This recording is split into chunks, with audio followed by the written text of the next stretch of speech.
Good morning, everybody. We talked about it on Friday. For the Dodgers to win this series, they needed to do two things. One, pitch really well out of the bullpen. They've done that.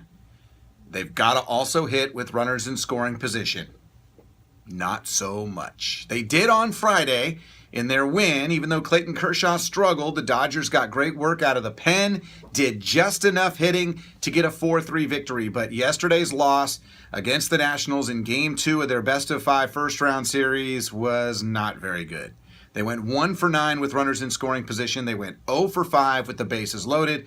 I don't care who you're playing. I don't care what level. You're not going to win many games when you can't hit with runners in scoring position. And when you talk about the postseason, that's what it's all about. It's about putting zeros on the board late, and it's about getting base hits, getting timely knocks with runners on base. And the Dodgers, over the last 3 years in the postseason, have done this. And last year, it eliminated them from the playoffs. You might remember Game 5 against the Mets. I don't want to have to remind you, but I will. 57 pitches the Dodgers saw in Game 5 of their series against the Mets in the elimination game, and they didn't get one hit with a runner in scoring position out of all those 57 pitches. And yesterday, bases loaded, runners on base all over the place. Now, Corey Seager hits the home run in the first. The Dodgers then load the bases with one out in the second. They don't score. They load the bases with a run in after Josh Reddick's RBI single in the third, leading 2-0. Bases loaded, a chance to really put a dagger in the Nationals, but Yasmani Grandal grounds into a double play. The Dodgers then load the bases again in the fifth, and again, they're not able to cash in. Rich Hill strikes out, and Chase Utley grounds out. In the sixth inning, the Dodgers had first and second with 2 down, and Gio Gonzalez at the plate, and he flies out to left.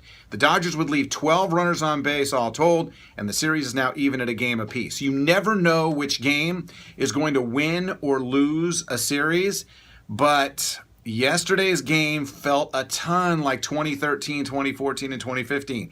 And I'm trying not to let those negative energies seep back into the psyche, but it's so tough when you've been injured with how your team has not performed in clutch spots with runners on base. So the Dodgers going to have to flip the switch here. And in Game 3, they will be going with Kenta Maeda. They go up against Gio Gonzalez for the Nationals. This pitching matchup is certainly not in the Dodgers' favor. Gonzalez is a lefty. We all know the stats being a Dodger fan. The Dodgers are the worst team in baseball with batting average against lefties, on base percentage against lefties, and slugging percentage against lefties. So something's got to change. They got to find a way to get runners on base.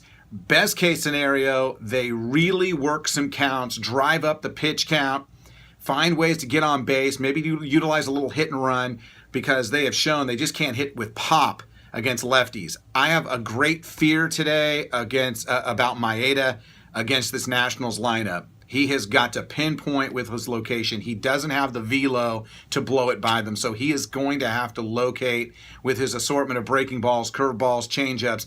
I mean, this is a guy that is not going to hump up and throw at 97. He's going to sit upper 80s, low 90s, and he needs movement. So for the Dodgers, today is a tough task. I think this is a definite advantage for the Nationals. It's why yesterday's game was so important for the Dodgers, but they do let it slip away. Got to let bygones be bygones. Got to move forward. Dodgers, Nats at Dodger Stadium. Hopefully a big crowd on hand. I fully expect them to be loud and trying to get the Dodgers over the hump.